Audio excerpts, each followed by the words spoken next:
Brian, can you talk a little about why achieving a nationally consistent security regulation is so important? The private security industry in Australia employs about 200,000 people, and it's a critical component of Australia's national security mix. So, with over, let's say, 200,000 people covering, electronics, physical, cyber, protective security, from an ASIA's point of view, it's important that there are consistent national professional standards for the industry.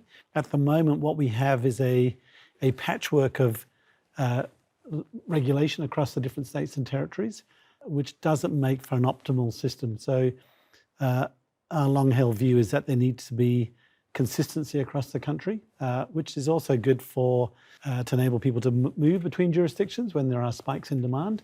But it's really is to make sure there is a threshold that is acceptable for people working in the industry to meet. So at the moment, that threshold varies from state to state and territory. So from the ASIA point of view, we believe that is something that needs to be addressed. The private security industry will only continue to grow. So it's I think in terms of numbers, it's quadrupled in the last 30 years, and it is forecast to continue to grow over the next 30 years. So we need to get the combination right, because it will be even more important in the next 10, 20 years. Can you just add into that, Sam? From a business owner's point of view, it just adds increased cost and complexity when you're dealing across multiple states and territories to put licensing in places. And you've got a number of large companies that operate nationally, and you've got others that operate state by state or multiple states. Common licensing across the country makes a lot of sense. You've probably got experience, Tom, have you, from a jurisdiction where it is all consistent overseas? Anything you can talk about there in terms of having worked within a consistent regulatory framework? Well, my experience is only in the UK. Whether at the time of the EU, whether they tried to do that. But I think Australian, where you've got everyone speaks the same language, you've got a common culture throughout the nation. It makes a lot of sense to put the same regulations across the industry. It's not just our view. There have been, I think in the last 20 years, countless inquiries, reports from a range of different bodies, government bodies, external bodies, that have recommended this. In fact, in I think 2008, the Council of Australian Governments agreed, this makes sense, let's do it. And yet 15 years later, nothing has happened. So there seems to be a lack of urgency. 15 years is a long time since agreeing to do something. It's important that we do it. I want to come back to that in terms of why nothing's happened to date, significant enough. But in terms of, could you paint a picture of some of the inconsistencies that you see across different jurisdictions, whether it's different fields, whether it's training requirements, these sorts of things? We've managed, after many years, we've finally got the entry-level training to be consistent across jurisdictions, but it comes down to things like the criteria for becoming licensed. So in some jurisdictions, you can be just a transient traveller and you can get a security license. We don't think that's a particularly good situation. We want people who are permanent residents or citizens to be protecting the critical infrastructure and places like that. So in some jurisdictions, they don't use criminal intelligence. So that means you want to catch people before they do something and stop them working in the industry. Whereas other jurisdictions, they do use that. So they prevent people who potentially could do damage from entering the industry. So, or remove them from the industry. So from our point of view, it's the inconsistencies of who can enter, and the inconsistencies in how they apply requirements like training. So the training competencies are all the same, and yet you go to different jurisdictions, you get a different license. So for us, I don't know how you get a different license when you've done the same training. There needs to be agreement, and it's not a radical concept, but it's just trying to get people to that point. And again, Damien may have a different view, but in the cyberspace, there is no requirement. No probity checking, nothing. So you can go and work in a server room without any probity or any checking of your fitness to be in that particular place. So, and yet a security officer has to be fit and proper. We support that. Has to make sure they're fingerprinted. There's no criminal record. You can do a lot more damage as a cyber security technician, and yet you can just walk straight in, and people will let you in because you're from, cyber's here, right? So let them in. So given what's at stake there, why is nothing happening in that regard? So I think because cyber's grown so rapidly, the government really didn't take a step back and think, okay, we need to have some sort of level of baseline, even if it's a baseline clearance in terms of trust mark. they've been too caught up in credentialing around do people have the right skills, the right knowledge, and cyber is such a diverse area, whether it's physical infrastructure, whether it's web services, whether it's cloud infrastructure, etc. They didn't step away to think, actually, we're not concerned about whether they have the knowledge to protect a system adequately. First, we should be looking at, are they trustworthy individuals that should be allowed to work in the sector?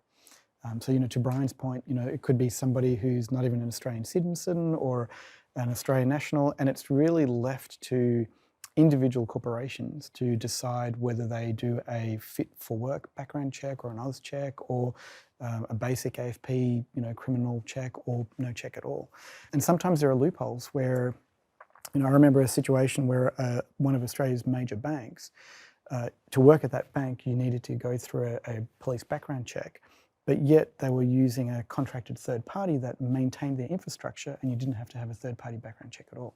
And so, you get these discrepancies that are throughout the industry that really need to be addressed from a trust mark perspective. So I totally agree with Brian's comment that we should be looking at that as a very base minimum. And what do you think the main underlying factor is as to why nothing's happened despite years of efforts? It is a little bit puzzling. Partly is because the regulation is state and territory driven. So currently there is, as individual state by state approach. So the federal government don't seem to have a huge appetite to take on this as a project. But I think, so what we've tried to do is we've developed a draft National Private Security Act, which is the aim is to provide a model act for the industry to give the states so they can still have control, but there is consistency between jurisdictions. So they all use similar terminology, similar requirements, and they apply it in a similar way. But in order for that to happen, though, it will need federal government leadership. Someone needs to lead. We would like to see a national database where all people working in security. It's not only a database; it's a resource. So if we get into a situation where we need to tap into a certain skill set, we have this national database of people who are, meet certain requirements. Right? They're all. So it's. I think what we're seeing increasingly, the industry is called upon when there are spikes in demand for a whole range of different things. We want to make sure there's a professional and capable workforce to meet future demand, and we achieve that by having consistent standards. So it will get there, but it's just taken a very long time. I think our first position was back in '96, so it's close to 27 years. And it's a highly logical position. And it doesn't just sort of end there, it's also in the privacy space as well. So if you're going to implement a project from a privacy perspective at a federal level, you're expected to do what's called a privacy impact statement or a privacy impact assessment or a PIA. Every state and territory has their own version of a template that you need to complete. So if you're a company that works nationally across Australia, you've effectively got to complete one for every jurisdiction. So we really need some sort of harmonisation to make it easier for business to actually do things and work. Yeah, it's actually kind of an impediment to industry and to progress because, again, there's the cost aspect. I think the thing that's been sort of blocking it in cyber, I think, is everybody's gotten hung up on, are we tracking someone's education? Are we tracking, how many years of experience they've got? Are we tracking, what industry certs they might have collected? But I think, even as the first step, bringing it back to what Brian said, are they trustworthy individuals to be working in that sector? We're not even looking at that. Which is it's a potential vulnerability because someone will get through and do something. Or they could be individuals that are moonlighting. Yeah. So, Yes. they could be working for a company during the day, but then moonlighting for criminal organisations in the evening, Yes. developing code or systems or services. So. Coming back to you, Tom, in terms of commercial viability across the business landscape, small, medium, large businesses, in terms of achieving nationally consistent regulation, what are kind of the top three benefits that you would see and how would it impact the landscape of small, medium and large businesses in the security sector? Well, I think the key advantages is portability of people through state. So in terms of for an electronics business, being able to move people from one state to the next to provide services, customers want to have a national provider, so that ability to do that and then the restrictions that are posed through licences is a difficulty the businesses need to address.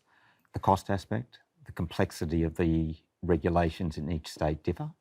So you need someone within the business to understand the multiple states and territories in terms of what the licensing implications are and what forms need to be completed and what forms don't, what background checks need to be done and what the requirement is. So that's another cost impost to businesses. And just their ability to be able to move offices between one state to the next. When you talk about portability as well, is some of that, is it mainly to do with workforce retention, people moving interstate, or are we talking more project-based work for large events in different jurisdictions? Predominantly project-based work, for more so on the electronic side of the industry. But also if somebody, if their partner gets relocated to Queensland, for example, they've got, say, a Victorian licence, it's what needs to be done to actually get that recognition in Queensland so that they can go straight into work. And whether that person then drifts from the industry. And you have the situation, somebody lives on one side of the border and they work on the other, have to have two licenses to do the same thing. And if they, which it's a practicality which makes it doesn't bring any benefit. I think it's just as Tom said, it's the red tape. If you're a larger company, you've got to have 8 different compliance regimes. You've got to go around the states renewing your license fees. There's no benefit from a productivity point of view. It doesn't increase productivity. So what we need to look at is ways to increase productivity by having better standards, more rigorous, better enforcement.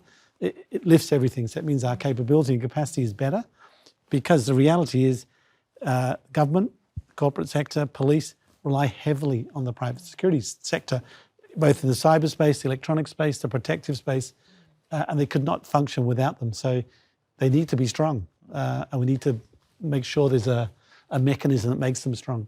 And the regulator differs from state to state.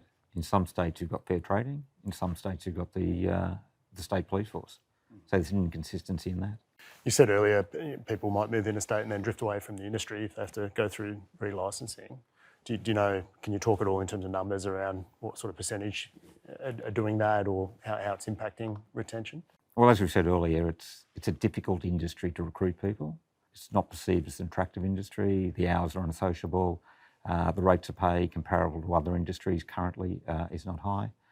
So we should be doing everything we can to make sure that people that are trained in the sector stay in the sector, and their knowledge of operating the sector also stays in the sector.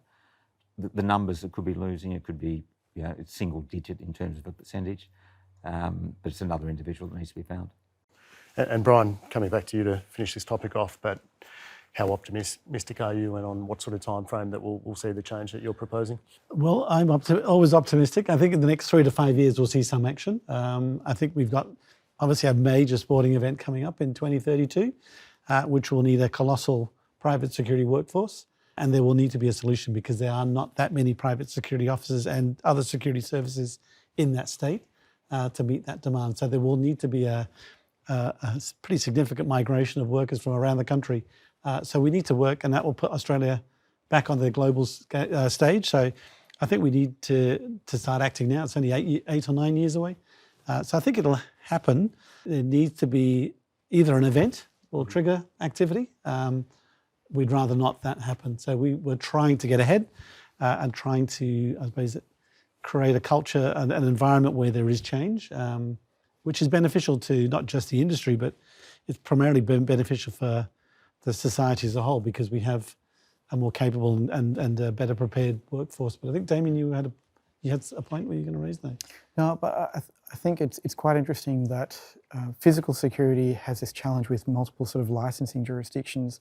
Cyber's got none at the moment. There are people that are arguing for licensing, and I'm hoping that we don't end up in the same scenario where it becomes sort of state-based driven as opposed to, are you a trusted individual? Do that as the first sort of level. Maybe in the future, in 5 or 6 years' time, maybe then it becomes around your qualifications, your background in terms of knowledge, skill set. I think we're a long way from that, but immediately now they could do the background check base level, whether it's creating a new, instead of a basic NV1 and all that kind of thing, maybe there's a new class that's created where government does a check and keeps everybody on a sort of a national record that's washed against criminal activity lists, ASIO lists, and as you said, becomes a workforce that can be called upon in a time of crisis. So. And if we come back to talking about the Brisbane Olympics coming up next decade. Early in the planning stages at the moment, I guess, but it might paint a good picture in terms of, can you talk about the local workforce in Queensland at the moment and sort of the needs of that event? I mean, it's not been nailed down. I mean, it's certainly for the Commonwealth Games, there were about 5,000 security personnel needed for that, and that was a fairly modest event. So you sort of, the Olympics are on steroids, so there's it's going to be, I would imagine, 15 to 20 odd thousand private security personnel. I think in Queensland they've got 25,000 security personnel altogether. And what happens during big events is everybody's security goes up, so there will be colossal demand, and we'll have to find a solution. And the military will be part of it, police will be part of it, but security, electronic, and there will probably be more use of electronic technologies. So it may not be, we might not need the same volume of people, because we'll have technologies in 10 years' time that can do some of the things that Tom was talking about before, about, you know, reading the crowd and working out where the pain points are. There's also, to your point about automation, is there's robotics. So where it's like having 10,000 pairs of eyes watching the same, you know, scenario, conjoining all of your points, that overarching national legislation that also includes the cyber piece, and at core that people have to be a person has to be a fit and proper person to be part of the security industry, both on the cyber and the physical side. I mean, that's the common sense approach. Yeah. But it's just making it happen because everyone agrees it's common sense, but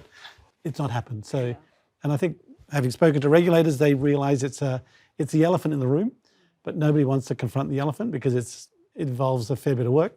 I'm optimistic it'll happen the next 3 to 5 years because it has to happen. So we'll get there.